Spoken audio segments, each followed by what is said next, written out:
शांति।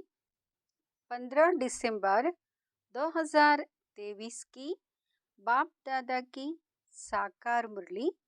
आज की मुरली में बाबा ने कहा, मीठे बच्चे, यहाँ बना बनाया अनादि ड्रामा है।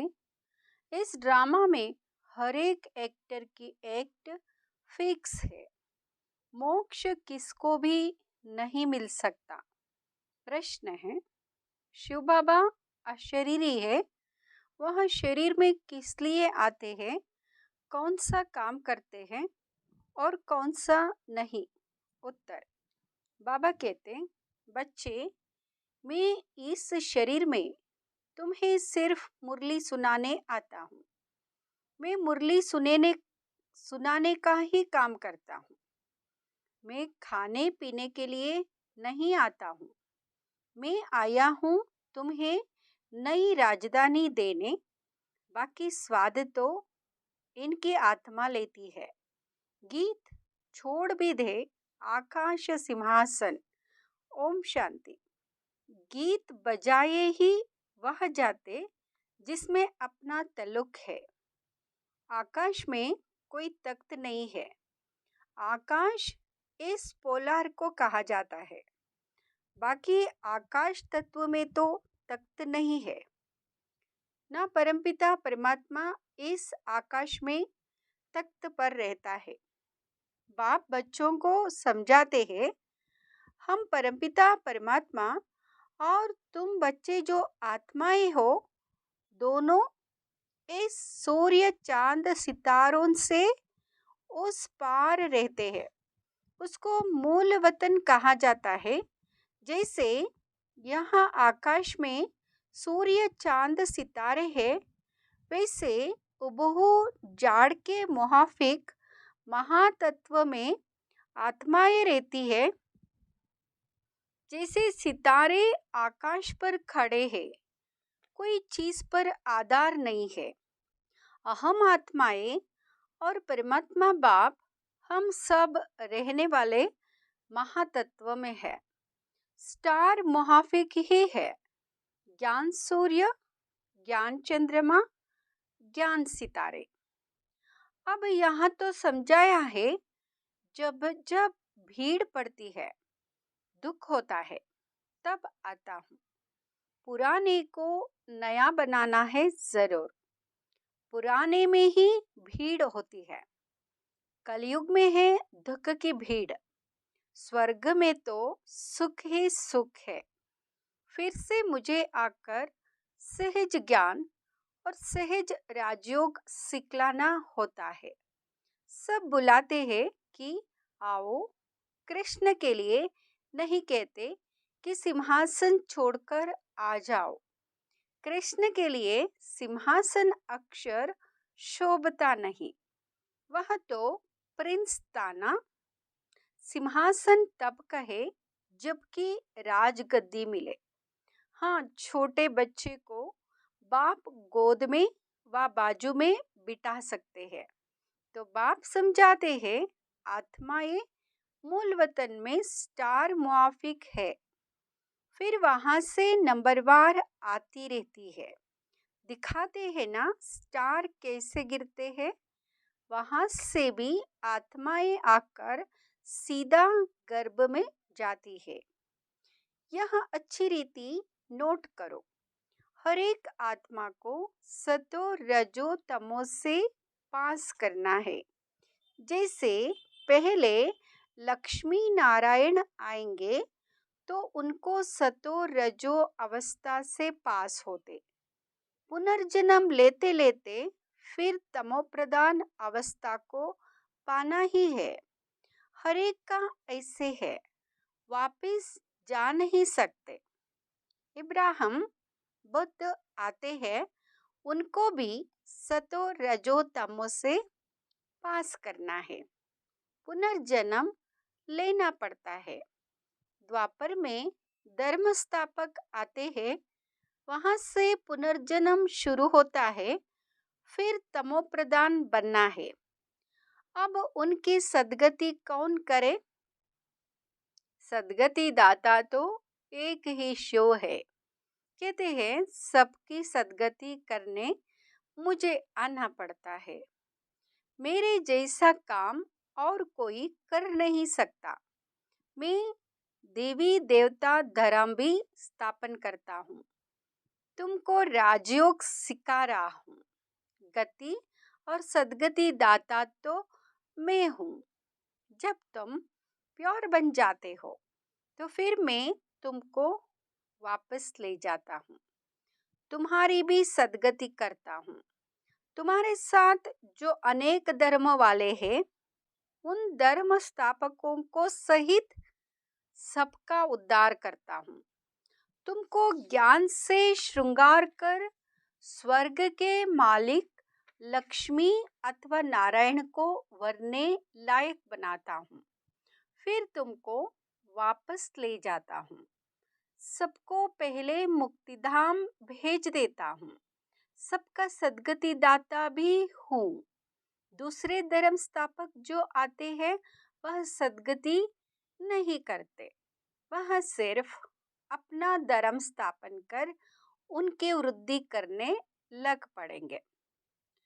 अपने धर्म में पुनर्जन्म लेते सतो रजो तमो से पास करेंगे। अभी सब तमो प्रधान हैं। अब इनको पावन सतो प्रधान कौन बनाए? बाप खुद बैठ बच्चों को समझाते हैं। भगवान आकर सबकी सदगति भी करते हैं। भारत को स्वर्ग भी बनाते हैं।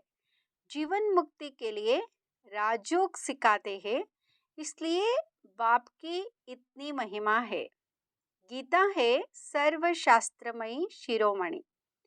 परंतु कृष्ण का नाम लिख देने से भगवान को भूल गए हैं। भगवान तो सबका सदगति दाता है। इसलिए गीता सब धर्म वालों के लिए धर्मशास्त्र है। सबको इसे मानना पड़े। सदगति का शास्त्र और कोई है नहीं। सदगति देने वाला है ही एक। उनकी ही गीता है। तुम बच्चों को सदगति का ज्ञान दे रहे हैं। गीता में शिव का नाम होता तो सब धर्म वालों का यह शास्त्र होता। बाप सबको कहते हैं अपने को आत्मा समझ मेरे साथ योग लगाओ तो विकर्म विनाश होंगे और तुम मेरे धाम आ जाएंगे। सब धर्म वालों की सदगति करने वाला भी मैं हूँ। बाकी तो आते ही है अपना धर्म स्थापन करने। मनुष्य कहते हैं क्या मोक्ष नहीं मिलेगा? बाप कहते हैं नहीं। जो भी सब आत्माएं हैं सबका पार्ट ड्रामा में फिक्स है। किसके एक्ट बदल नहीं सकती। हर एक की पूरी एक्ट का अनादि ड्रामा बना हुआ है। ड्रामा अनादि है। उसका आदि मध्य अंत नहीं है। सृष्टि की आदि सतयुग को कहा जाता और अंत कलयुग को कहा जाता है। बाकी ड्रामा का आदि अंत नहीं है। ड्रामा कब बना यह नहीं कह सकते। यह प्रश्न उठ नहीं सकता। बाबा ने समझाया है कि और जो भी शास्त्र है उनसे हर एक ने आकर अपना धर्म स्थापन किया है। सदगति नहीं की है। उन्होंने तो धर्म स्थापन किया। उनके पीछे वृद्धि होती गई। कितनी कितनी गुह्य पॉइंट्स है। ऐसे निबंध लिखने जैसी है। यहाँ गपोड़े की बात नहीं। हार जीत का यह ड्रामा है। सतयुग में परमात्मा को याद करने की दरकार नहीं। परमात्मा को याद करे तो फिर यह बातें भी समझे कि हम ब्राह्मणों को उसने रचा है। तुमको तो सम्मुख बतलाते हैं कि मैं रचता हूँ। यह ब्राह्मणों की नई दुनिया है संगम की। छोटी को तो कोई नहीं जानते। विराट रूप बनाते हैं। उसमें देवता क्षत्रिय वैश्य शूद्र दिखाते हैं। ब्राह्मणों को भूल गए हैं। सतयुग में देवताएं, कलयुग में शूद्र, संगम योगी ब्राह्मणों को जानते नहीं। यह राज बाप आकर समझाते हैं। बाबा कहते हैं, पवित्रता बगैर कभी धारणा नहीं हो सकती है। बाबा समझाते हैं कितने ढेर वेद शास्त्र है। परिक्रमा दिलाते हैं, मंदिरों से चित्र निकाल परिक्रमा दिलाए, फिर वापस मंदिर ले आते हैं। बाबा अनुभवी है, शास्त्रों से गौड़ी भरकर परिक्रमा देते। ऐसे ही फिर देवताओं के चित्र भी गौड़ी में रख परिक्रमा दिलाते हैं। यह सब है भक्ति मार्ग। तुम हो शिव शक्तियाँ, तुम सारे विश्व की सद्गति करती हो। परंतु यहाँ कोई जानते नहीं कि दिलवाड़ा मंदिर उबहू इन्हों का यादगार है। ऐसा मंदिर कहीं नहीं है। जगदम्बा है, शिव बाबा भी है, शक्तियों का चबूतरा भी बना हुआ है। भक्ति मार्ग में फिर से ऐसे मंदिर बनेंगे। फिर विनाश होगा तो यह सब खत्म हो जाएगा। सतयुग में कोई मंदिर होता नहीं। यह सब भक्ति मार्ग विस्तार है। ज्ञान में तो चुप रहना है। एक शिव बाबा को याद करना है। शिव बाबा को भूल औरों को याद करेंगे तो अंत में फेल हो जाएंगे। फेल नहीं होना है। मनुष्य मरते हैं तो उनको कहते हैं राम राम कहो, परंतु ऐसे याद आता नहीं है। फिर भी गाया जाता है अंत काल जो नारायण सिमरे, बात अभी की है। बंबोर को आग तो लगनी है। अंत काल जो नारायण सिमरे, बरोबर अब तुम समझते हो। हम नारायण व लक्ष्मी को वरेंगे। स्वर्ग के लिए तैयार हो रहे हो। बाबा बिगर यह ज्ञान कोई दे नहीं सकते। यह बाबा भी कहते कि अब हमको शिव बाबा ने बताया है। इनको शक्ति सेना व पांडव सेना कहा जाता है। पांडव नाम है महारथियों पर, शक्तियों के फिर शेर पर सवारी दिखाते हैं। तो बाप कहते हैं जैसे कल्प पहले सहज राजयोग सिखाया था, उबहो इसी प्रकार सिखा रहा हूँ। जो भी एक्ट चलती है कल्प कल्प वही चलेगी। इनमें फर्क नहीं पड़ सकता। फिर कल्प कल्प यह पाठ चलेगा। बाबा कहते हैं तुमको गुह्य गुह्य बातें सुनाता हूँ। पीछे क्या होने वाला है सो तो फिर पीछे सुनाएंगे ना। अभी सब सुना दूँ तो क्या बस वापस चला जाओ। अंत तक नई पॉइंट सुनाते रहेंगे। हम गीता की महिमा बहुत करते हैं, परंतु उस गीता व महाभारत में तो हिंसक लड़ाई आदि दिखा दी है। अब लड़ाई तो है नहीं, तुम्हारी तो योग बल की बात। हिंसा का अर्थ कोई भी नहीं जानते। सिर्फ स्त्री को नरक का द्वार कह दिया है। वास्तव में नरक का द्वार तो दोनों है। अब उनको फिर स्वर्ग का द्वार कौन बनाए? वहाँ तो भगवान की ही ताकत है। यह गीता बाबा ने बनवाए है। फिर बनाने वालों ने कोई ने टीक बनाया है, कोई ने रॉन्ग बनाया है, मिक्स कर दिया है। रात के राही तक मत जाना, ऐसे ऐसे गीत मैंने बनवाए हैं। तो यहाँ की बातें और है। गौशाला भी है, वनवास भी है, परंतु अर्थ नहीं समझते। हमने किसको भगाया क्या? किसको कभी कहा था कि कराची में चले आना? पूछो इन शक्तियों से। यह ड्रामा में पार्ट था। जिन पर सितम हुए तो चले आए। तो राइट क्या है यह बाप बैठ बतलाते हैं। शास्त्रों में तो जो लिखा है वह है भक्ति मार्ग। उनसे तो मेरे से मिल नहीं सकते, मेरे पास आ नहीं सकते। मुझे तो गाइड बन यहाँ आना पड़ता है। कहते ऐसा तन क्यों नहीं लिया जो गृहस्थी ना हो? अरे मुझे तो गृहस्थी के तन में ही आकर उनको ज्ञान देना है। उनके ही 84 जन्म बताता हूँ। तो कितनी गुह्य बातें हैं। यह नए धर्म के लिए नई बातें, ज्ञान भी नया है। बाप कहते कल्प कल्प मैं यहाँ ज्ञान सुनाता हूँ और कोई ऐसे कभी नहीं कहेंगे कि मैं कल्प कल्प धर्म स्थापन करने आता हूँ। लक्ष्मी नारायण दोनों नहीं कहेंगे कि हम फिर से राजाई करने आए हैं। वहाँ यह ज्ञान ही प्रायलोप हो जाता है। शास्त्र तो बाद में अनेक बना दिए हैं। हम ब्राह्मणों के लिए एक ही गीता है। धर्म भी स्थापन करता हूँ और सदगति भी सबकी करता हूँ। डबल काम हुआ ना।